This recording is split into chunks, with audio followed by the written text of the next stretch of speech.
Good morning, everyone. Thank you so much for joining us today for our second presentation in our June 2021 Active Aging series. Today we have Molly Hogue and Rachel Dilhoff presenting on Moving On Out. Just a couple of announcements. We are recording today's presentation. No cameras will be recorded in that, but just wanted to let everyone know. And I will turn it over to Molly and Rachel. All right, thank you, everyone. This presentation is Moving On Out. So as the title suggests, we're going to talk about movement. If I can advance my slide, there we go. We'll talk about physical activity in nature. So we've done this program, a few different variations of it, but the content relatively the same. So it's something that Molly and myself are both very passionate about. I'm a personal trainer, certified personal trainer, as well as certified health education specialist. So I love talking about physical activity, which is where I'm going to start off with. So as we age, our bodies change. I know people joke around about when they get older, they feel little aches and pains and whatnot, but our bodies, they do change. So here's a few of those changes that happen to our bodies as we age, and why I'm just kind of setting the stage for why physical activity is so important. So our cardiovascular system, our heart, the blood vessels get stiffer. It takes our heart a lot more to work efficiently. So our hearts are working a little bit harder. So that's one thing that happens as we get a little older. And there's more detail to that, but I'm just gonna give you the basics of it. Our bones, we have a loss of calcium and other minerals that makes our bones a little bit more brittle, and we might even get shorter. So that happens with age as well. In our bones, when they get more brittle, they're easier to break. And then going from there, our muscles, joints, and balance, our muscle mass decreases, and our muscles become stiff and less flexible, which is why stretching becomes so important. It's important at any stage of life, but as we get older, stretching becomes even more important. And in addition to losing flexibility, there's strength and endurance losses as well. And all of those factors can influence our balance and stability.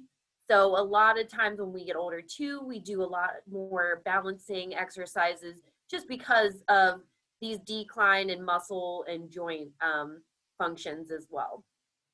So then moving on, we're going to talk about physical activity. So it's recommended that we get 150 minutes of moderate intensity exercise a week. So what does moderate intensity mean?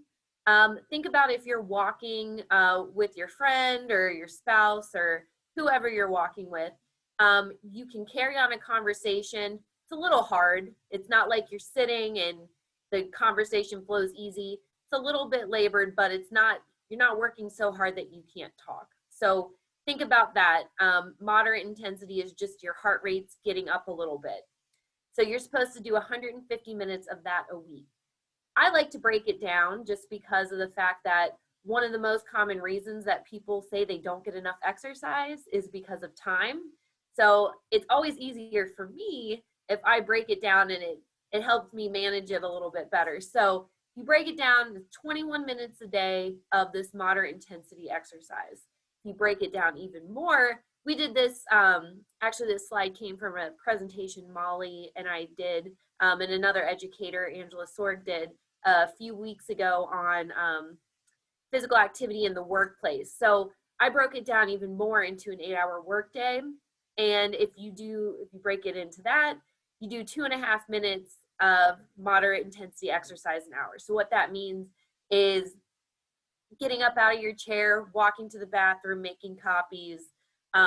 If you're not in a work environment, getting up, taking a lap around the house, maybe if you have a pet, going outside. I will let Molly get into that a little bit more, but there's ways to break that down. So I just wanted to mention that before I go into the benefits of exercise.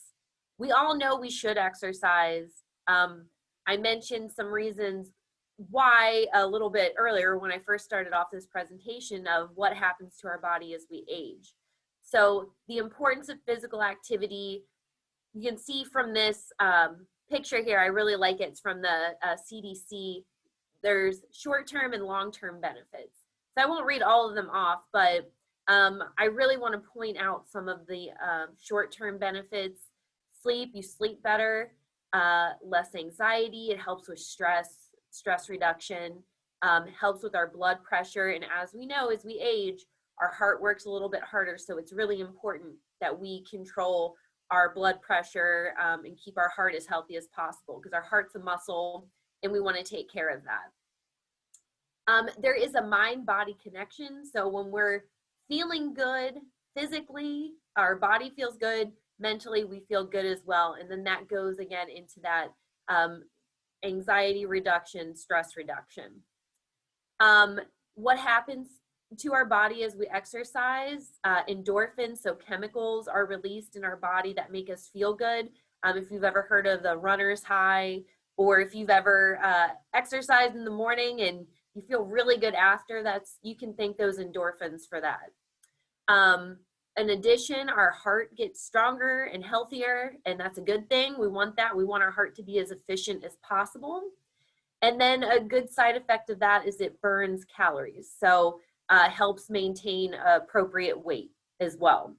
Not only that, so if that doesn't make you feel good enough in your body, it helps with healthcare costs. And as we know, in the day and age we live in, healthcare costs can get pretty high. So if we can save money anywhere, this is a great way to do it. And exercise, and Molly's going to talk a little bit more about it, but you don't have to go to a gym to reach these exercise recommendations and to get your body in the shape you want it to be in and be as healthy as you can. You can do it for no cost at all. All you have to do is go outside. So I will let Molly, well, I've got one more slide I want to talk about, and then I'll let Molly take it over.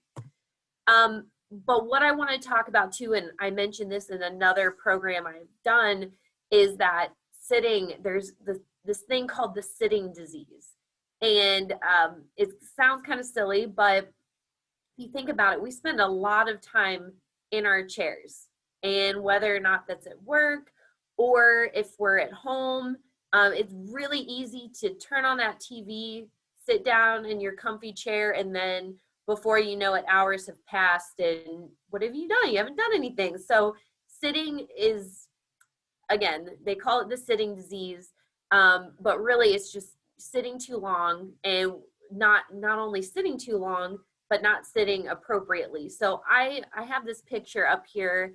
I really like it because it shows, especially now where we spend a lot of time at computers, and oftentimes we're slouched over, we're trying to get in a comfortable position, we're not necessarily sitting appropriately. So this just is an example of all those ergonomic conditions that have to be met for us to sit healthy, if you will. But really what's more important is getting up, getting active. So setting that alarm, looking at your watch and saying, okay, I've been sitting for an hour, I need to get up. Because there's that link between sitting too much and inactivity, obviously. So with that comes some conditions that aren't so great. Type 2 diabetes, you're at an increased risk for that. Obesity, heart disease, which leads into shorter life expectancy. You have poor posture if you're not sitting appropriately when you are sitting. And then that all goes into depression as well. So those are just some extra reasons too why it's so important to get up and get active.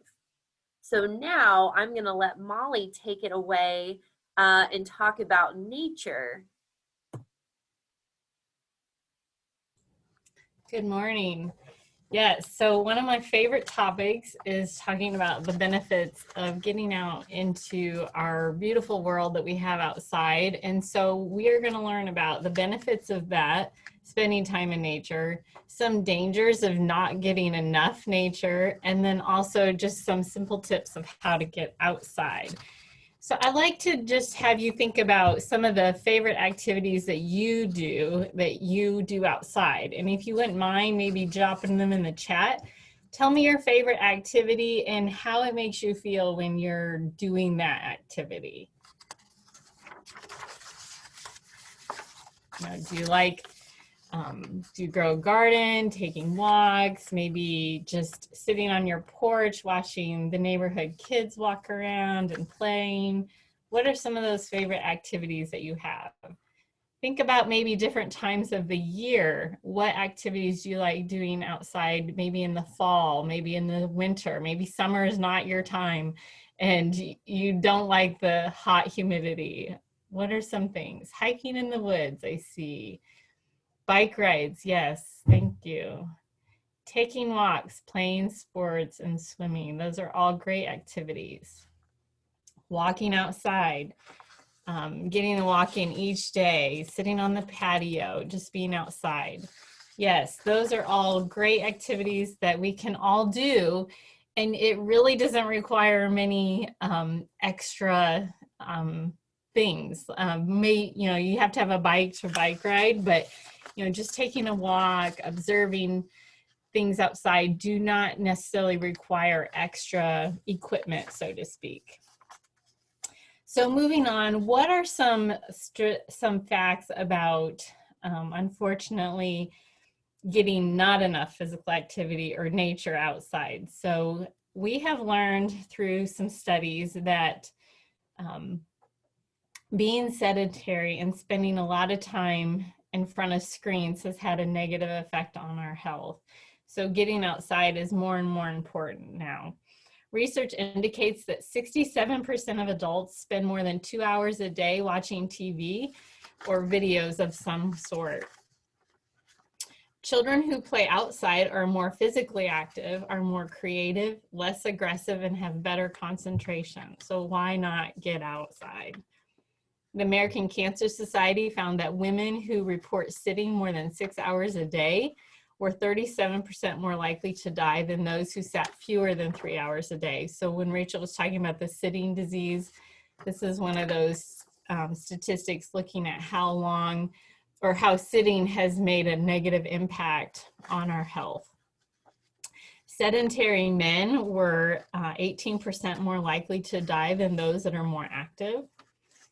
Our kids who spend less time using screens actually show more time being spent with their families. So that's something positive. The more time you are, or the less time that you're sitting in front of a screen, you're actually engaging more with your family. Kids who, or screen time is not just a problem for our youth. Unfortunately, adults are setting really bad examples for their children. If you look at parents at the park, you will see this really evident that their kids are out playing and the parents are sitting on the park bench just clicking away on their phone or scrolling. And so it's really an unfortunate time that we're living in because it's the norm. I broke my phone screen yesterday and I can't believe how much I have to use the stupid phone just to go about my job, my family life. Like, we are tied to these devices whether we want to be or not, and it's really unfortunate. So what are some health benefits of spending time in nature? Next slide, thanks. There are more studies in each day looking at how our bodies respond to the time that's being spent in nature. So they have found one of the biggest benefits or rewards is that it's really helpful in stress management. The pandemic has caused so many of us to work from home, be isolated from others. Those face-to-face interactions and personal relationships where you actually spend time in the same space together has really reduced due to the pandemic. We need human interaction. We are human beings and we need each other, and we also need nature. And the good thing about the pandemic is as we go outside, there are less restrictions and there's more benefits to getting to breathe that fresh air and maybe not having to have that mask on all the time. And who doesn't love that feeling of taking off their mask and just breathing in fresh air? The same goes for pre-pandemic times when we could just go outside or when we go outside, we can just take a deep breath, smell the fresh air around us, take it all in. So putting that focus on observing nature and being around it really does increase the benefits in our health.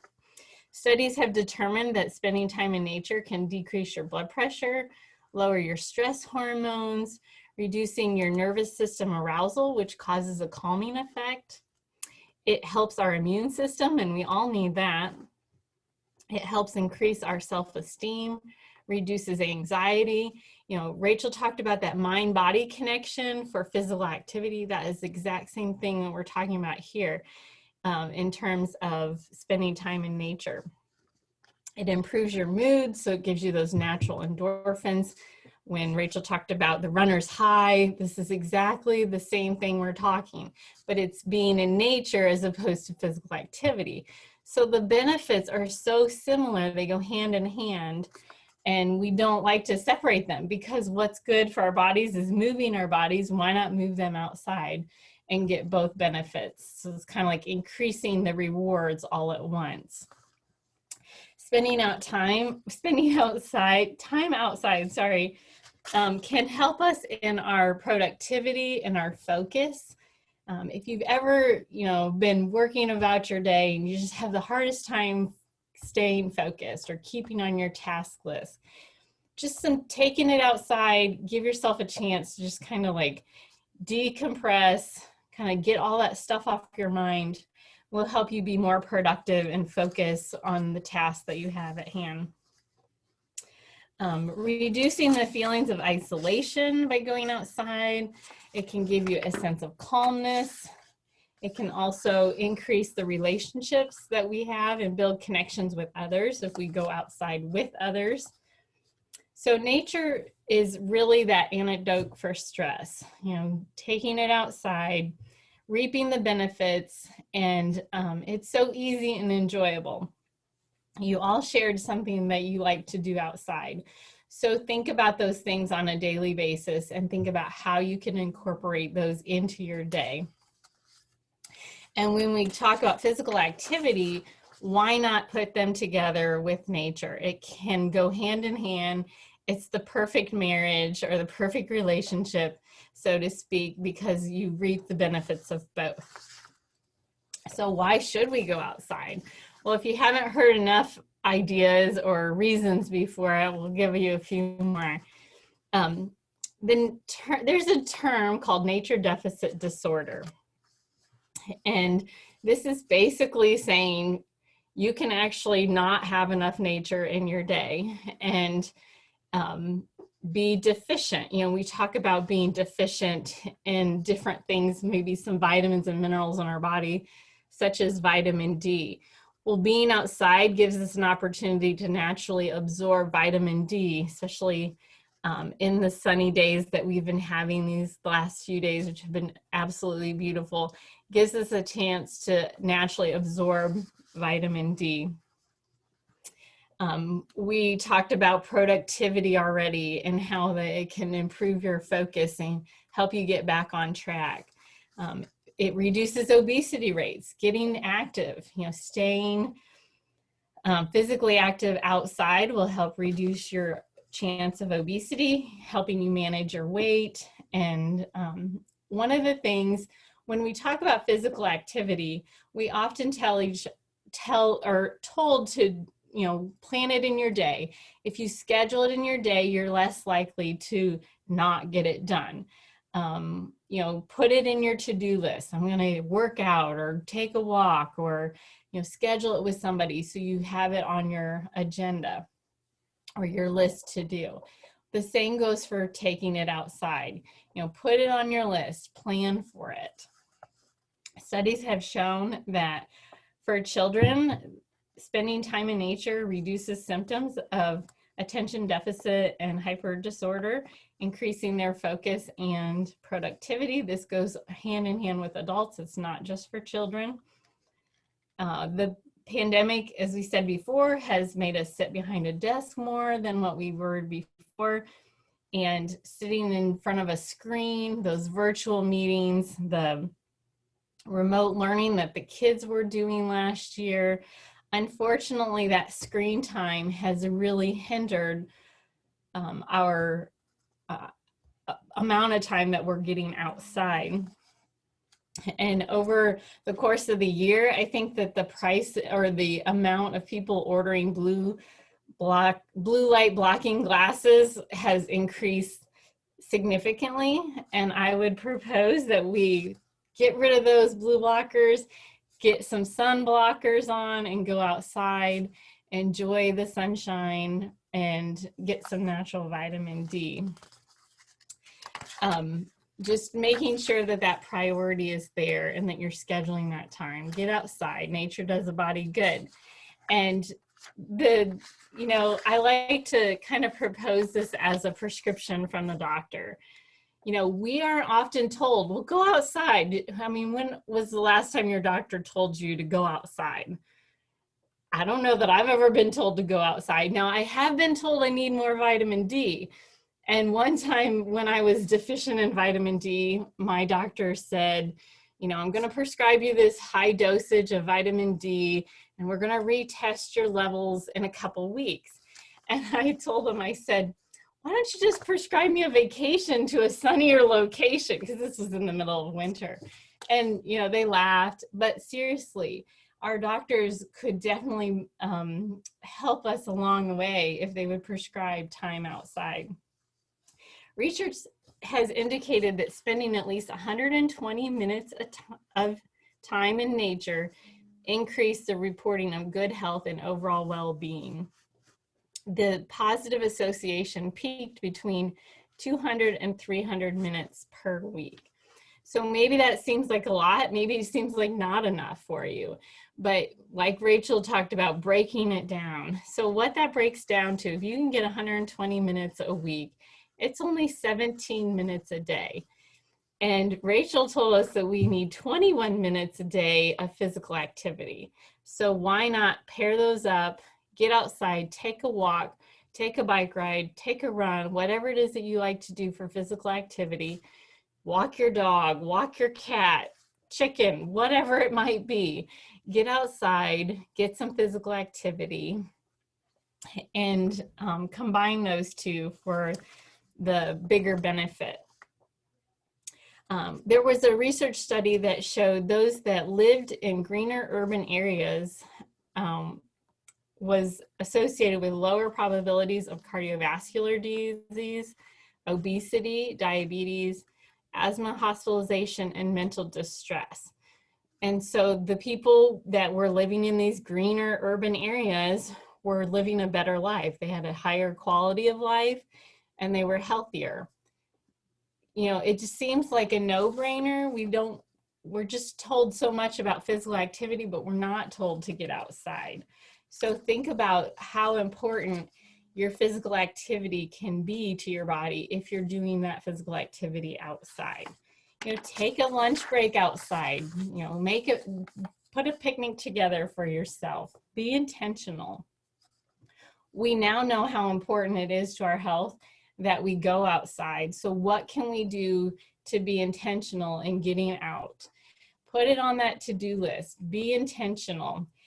Best intentions that are never met, that's kind of a saying or whatever. But really, if you try hard in scheduling it, it's something that can be fun on your to-do list and benefit your health. So park farther away from the building when you go out and do your errands. Those few extra minutes of walking also is a few extra minutes outside. Like I said, eat your lunch outside. Schedule meetings or a walking date with a friend. You're doing something outside. And you could plant a garden or just plant some beautiful flowers in a pot that you have to water every day. Those kind of things give you an opportunity to be outside and also experience nature, because those beautiful flowers is something that's going to help you feel calm, enjoy the beauty of nature that's around you, and give you those benefits.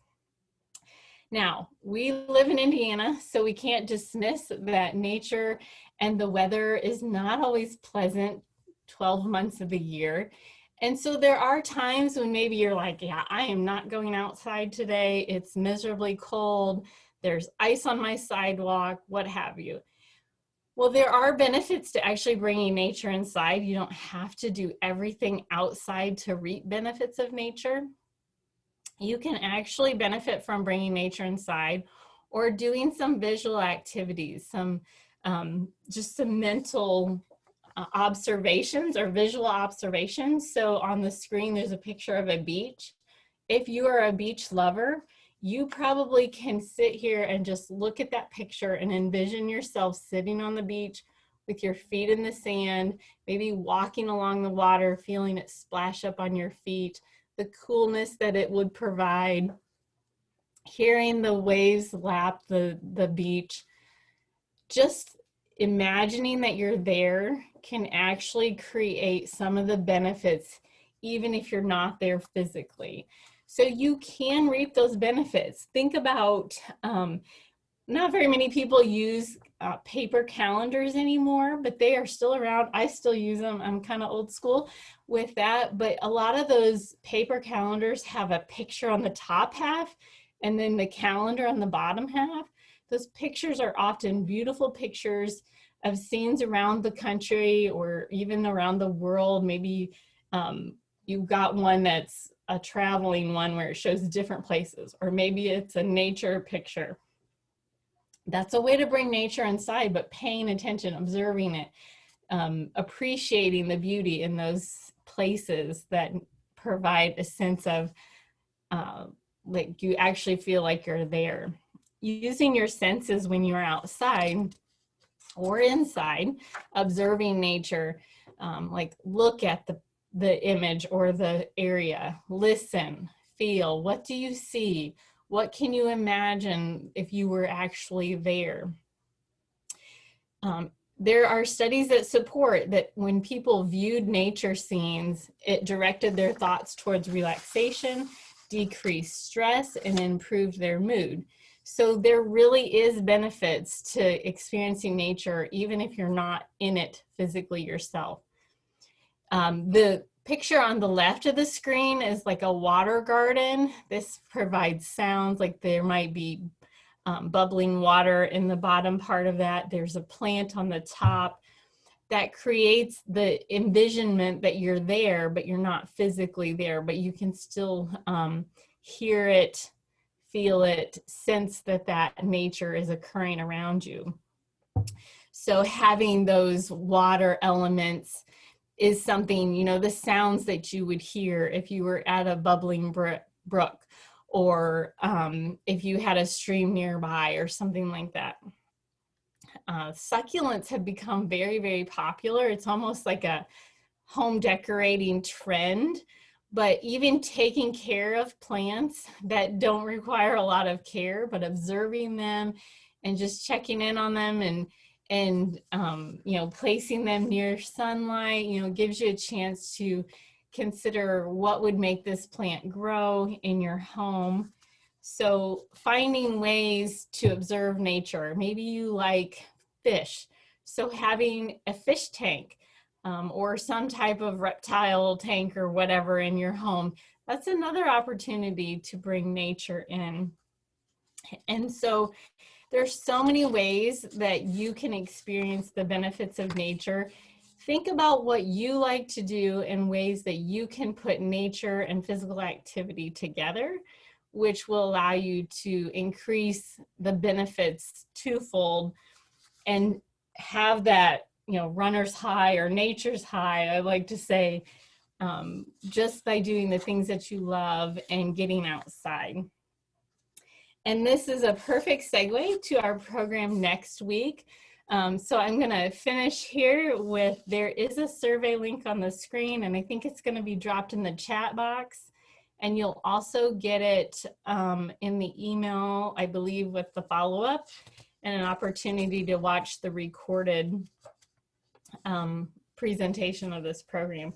But next week on Wednesday at 9:30, we are going to be learning about the benefits of gardening. And so hopefully the segue from this week will encourage you to come back next week and invite others to join us so that you can learn more about the benefits of gardening and how to do that. And we appreciate your time. And if you have any questions for me or Rachel, we welcome that you can either drop them in the chat or unmute yourself for any questions or comments that you might have.